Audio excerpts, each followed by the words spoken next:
Hello everyone and welcome back to Mr. English Mind Channel, where learning English is easy and fun.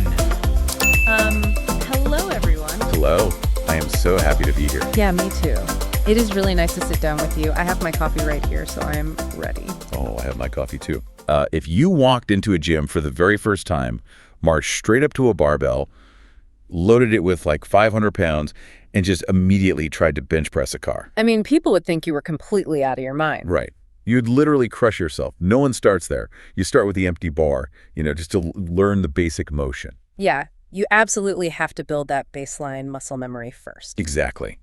But for some reason, when we decide to learn a new skill, and specifically when we try to learn a new language, we completely throw that logic out the window. Oh, we throw it right out. We want to instantly jump into debating complex philosophy or making highly nuanced cultural jokes in a language we've only studied for like 3 weeks. Yeah, we literally walk in and try to bench press the car on day one. It happens every single time. And then we sit there completely crushed by the weight of it, right? Wondering why we freeze up when someone just says hello on the street. It's because we're trying to sprint before we even know how to balance. Exactly. So today on the deep dive, we are going to look at the linguistic equivalent of that empty barbell. We have a really interesting source file today. Yeah, it's a very short, highly focused audio transcript, right? Aimed directly at English language learners. That's the one. But the mission of this deep dive goes far beyond just learning English. We're going to unpack exactly why mastering the incredibly simple art of describing your mundane, boring daily routine is actually the key to fluency in anything. Because the premise here completely flips the traditional script on how we learn. It's suggesting that the profound stuff is actually hidden in the completely ordinary stuff. Right. The things you ignore every day are the exact things you need to study. Exactly. So whether you're actively learning a new language yourself right now, or maybe you just want to brush up on your communication skills, or you're just fascinated by how the brain builds habits stick around. Because it turns out your boring morning routine is actually an incredibly sophisticated learning tool. Well, if you know how to use it. Yeah, let's get right into that foundational argument from the source material. It focuses heavily on the power of what it calls real language. Right, as opposed to textbook language. Exactly. The text makes this very clear statement. It says, practicing how to describe your day is vital because, quote, your day is real and it happens to you every day. Which means you're practicing real English. Right. And that distinction between textbook scenarios and lived reality is just crucial. Oh, absolutely. The word real is doing a lot of the heavy lifting there. Because the way I'm picturing it, traditional language learning is like, well, you sit there memorizing random vocabulary lists from a chapter about going to the post office. Which you never actually do. Right. It's basically like rehearsing for a play you're never going to star in. You're memorizing all these bizarre scenarios about buying a train ticket in a city you aren't visiting. Or asking where the library is when you literally have a map on your phone. Yes.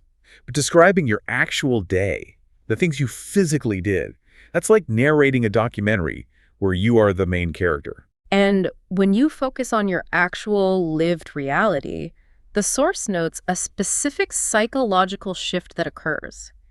You actually begin to think in the language. It's just huge. It is. And as a result, you speak more naturally. I really want to dwell on that mechanism for a second. Yeah, let's unpack that. Because moving from the act of translating in your head to thinking directly in a target language, that is the absolute holy grail of fluency. And we really need to break down why that translation phase is so agonizing. I mean, anyone who has ever tried to speak a new language knows that exact feeling of just mental gridlock. Oh, it's painful. Let's walk through what actually happens in your brain when you learn from a textbook. There's this massive cognitive delay. Okay, walk me through it. Let's say you're at a bakery and someone asks you a simple question in the language you're learning. First, you have to hear the foreign words. Right. Then your brain scrambles to translate those words back into your native language. Once you finally understand what they asked, you form an answer in your native language. It's like running through a maze. Exactly. Then you have to translate your answer back into the foreign language, hunting for the right vocabulary and grammar rules. And then finally, you speak. Man, it's exhausting just listening to you describe the process. Right. You're standing there in silence for 10 seconds, staring blankly at the person behind the counter while your brain runs like a dial-up modem. It's incredibly taxing, but the source argues that by narrating your own lived reality, things that are tactile, immediate, and personal, you start to bypass that entire translation step. Oh, really? How does that work? Well, you connect the physical action directly to the new word. Like you pour a cup of coffee and you attach the foreign words for pour and coffee to the actual physical sensation of the hot mug. Oh, I see. And the smell of the roast, right? Exactly. You aren't translating the English word coffee anymore. You're attaching the new word to the reality of the coffee itself. That's how you begin to think in the language. I hear that. And, the idea of bypassing that painful mental translation is incredibly appealing. But I have to play devil's advocate here for a second. Go for it. Isn't a daily routine aggressively boring? Sure, you can feel that way. If I'm just walking around my house every single day saying, I woke up, I brushed my teeth, I drink water, how does that basic repetition actually push me forward? That's actually the most common objection to this method. Because it feels like if I only practice talking about brushing my teeth, I'm going to be trapped at a beginner level forever. Like, how do I ever learn to talk about complex topics? But that fundamentally misunderstands how linguistic complexity is actually built. The source makes it really clear that everyday reality is crucial precisely because it happens every single day. Okay, keep going. You simply cannot reach complex fluency without first mastering the natural, repetitive realities of daily existence. So you're saying I have to master the boring stuff before the exciting stuff is even remotely possible. Think about the underlying architecture of a sentence. The structural grammar required to correctly say, I woke up, I made coffee, and I answered emails. Is the exact same foundational grammar you will eventually use to say, the company launched the product, analyzed the market, and adjusted the strategy. Oh, wow. That is a really interesting way to look at it. Right. It's a subject taking an action upon an object in a sequence. The vocabulary changes, but the skeleton of the sentence is completely identical. Exactly. If your brain is still struggling to assemble the subject-verb-object structure for something as simple as drinking water, your brain is going to completely crash when you try to use complex business terminology. Because you're trying to do too many things at once. Yes. If you don't have that deeply ingrained muscle memory for the boring stuff, the complex stuff will always feel shaky and unnatural. The repetition isn't a trap, it's the load-bearing foundation.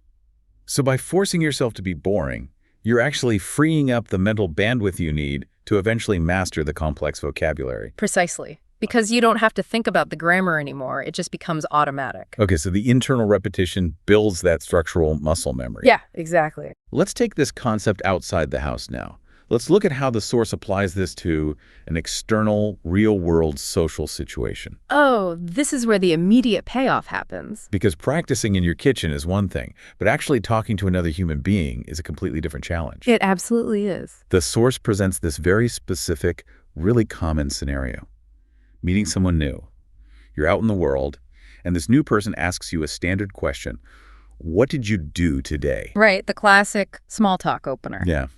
And to handle this, the source suggests preparing what it calls full ideas, not just a single word. Like if someone asks what you did, you don't just say work. No, you need more than that. The source says you need to prepare full sentences. Things like, I woke up at 7:00, I went to work, I had coffee and answered emails. In the evening, I made dinner and watched TV. I mean, it sounds almost too simple when you lay it out like that, doesn't it? It does. But the emphasis on sharing full ideas, rather than just short, fragmented words, is a huge shift. It is, because the mechanism behind it is vital. We've all been there, meeting someone new in a foreign language, or even just in a high-pressure networking situation, it's terrifying. You're sweating, you're terrified of making a mistake. It's the difference between shadowboxing in your living room and actually stepping into a ring with another person who punches back. You need moves you can throw with your eyes closed. That's a great way to put it. Having these full, prepackaged sentences ready to go is essentially like carrying around a conversational safety net. A conversational safety net. That is a brilliant analogy, because when you're panicked in a social situation, your brain's capacity to process new information just drops dramatically. It completely plummets. You literally cannot access that complex vocabulary word you spent an hour studying last week because your brain is basically sounding an alarm bell. You just blank out. You open your mouth and absolutely nothing comes out. But if you have practiced these mundane chronological steps, waking up, answering emails, making dinner, you don't have to construct the sentence on the fly. Right. You don't have to search for the grammar rules. The source highlights these specific examples because they form a highly reliable, low-stress script. So you deploy the script, and it prevents you from freezing up. Exactly. You aren't desperately trying to invent a clever response. You're just hitting play on a track you've rehearsed 100 times. And while you're reciting that script, your heart rate actually has a chance to come down a bit. Yes. You buy yourself time. You buy yourself like 15 seconds of speaking time where you sound completely fluent and confident. Which allows you to actually engage in the rest of the interaction naturally once you've calmed down. That makes total sense. And notice the specific structure of the examples the source provided. Waking up, going to work, making dinner. They're all sequential. Morning, day, evening. Right. It forms a narrative. We are fundamentally hardwired to share and consume stories, even incredibly simple ones. Oh, that's fascinating. By preparing these full ideas, you aren't just giving raw data, you're participating in a fundamental human ritual. You're proving to yourself and to the person you're talking to that you can communicate a complete thought from start to finish. Exactly. It completely changes the dynamic of the interaction. You aren't just a beginner grunting one-word answers. You are a person sharing your day. Okay, that makes so much sense for a social setting. So we have the internal cognitive shift, tying actions to words to bypass translation. Right. And we have the external social safety net using a chronological script to survive that conversational panic. Spot on. But what happens when you don't have a partner? Like, what happens when you're alone in your apartment, no one is asking you about your day, and you just feel totally stuck? This is where the habit-building aspect really takes center stage. Yeah, the source actually provides a really actionable framework for learners to use entirely on their own.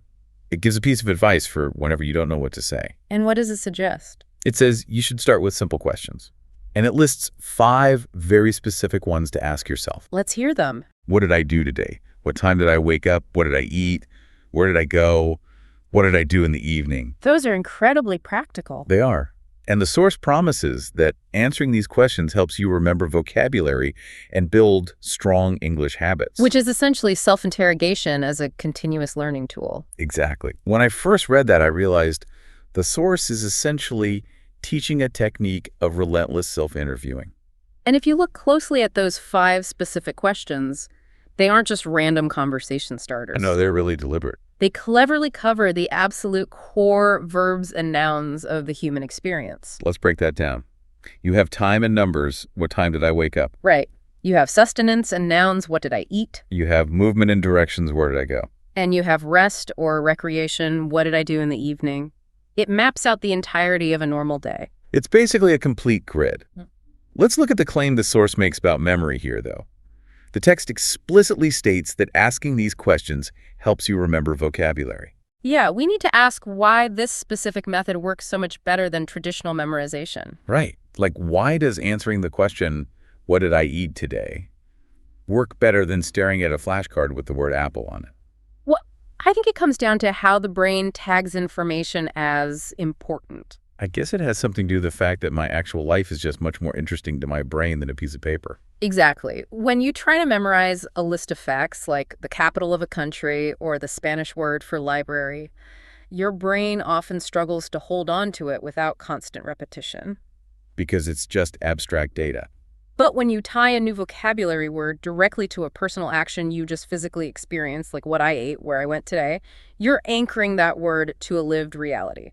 So when I try to remember how to say I ate an apple, I'm not just recalling letters on a page. No, you're recalling a physical event. I'm connecting the linguistic sound of that new word to the physical memory of the crunch, the sweetness, the fact that I was standing by my kitchen window at 8 in the morning. And your brain categorizes that information completely differently. It basically says, this isn't an abstract test. This is a component of my actual survival and daily routine. Keep this. Wow. You're literally weaving the language into the physical fabric of your life. And that is exactly what builds the strong English habits that the source talks about. It completely transforms the concept of studying. I mean, it's no longer about carving out an hour on Sunday afternoon to sit at a desk with a highlighter. Right. It turns your ongoing internal monologue into a continuous practice ground. Every single time you change locations, every single time you sit down to eat a meal, it becomes a micro opportunity to ask yourself one of those 5 simple questions. And it completely removes the number one excuse people have for not learning a skill, which is, I don't have time to practice. Because you have to eat anyway. You have to wake up, you have to travel from point A to point B. Exactly. If you simply overlay these 5 self-interview questions onto the mundane things you're already doing, the practice happens automatically. You're basically hacking your daily routine to serve as an invisible language tutor. And you're doing it in a way that deeply respects how the human brain actually prefers to acquire information. Which is through physical context, daily repetition, and deep personal relevance. Absolutely. It's amazing how much mileage you can get out of such a seemingly basic concept. It really is. Mm-hmm. So just to bring this all together and recap the journey we've been on today, our source really stripped the intimidating process of language learning down to the absolute studs. It really did. It taught us that describing our boring everyday routine is not just beginner busy work. It provides the real practice that allows us to physically tie words to actions. Bypassing that painful mental translation delay so we can actually start thinking directly in a new language. Exactly, and it gives us that crucial conversational safety net. Right. By preparing those chronological, mundane stories, we can walk into a social situation with full ideas ready to go. Which prevents that terrifying moment where our brain completely freezes up under pressure. And finally, it hands us a foolproof method for independent solo practice. Yes. By using those 5 simple self-interview questions, asking ourselves about time, food, and movement, we anchor new vocabulary to our physical reality. Transforming a boring morning routine into a habit-building machine.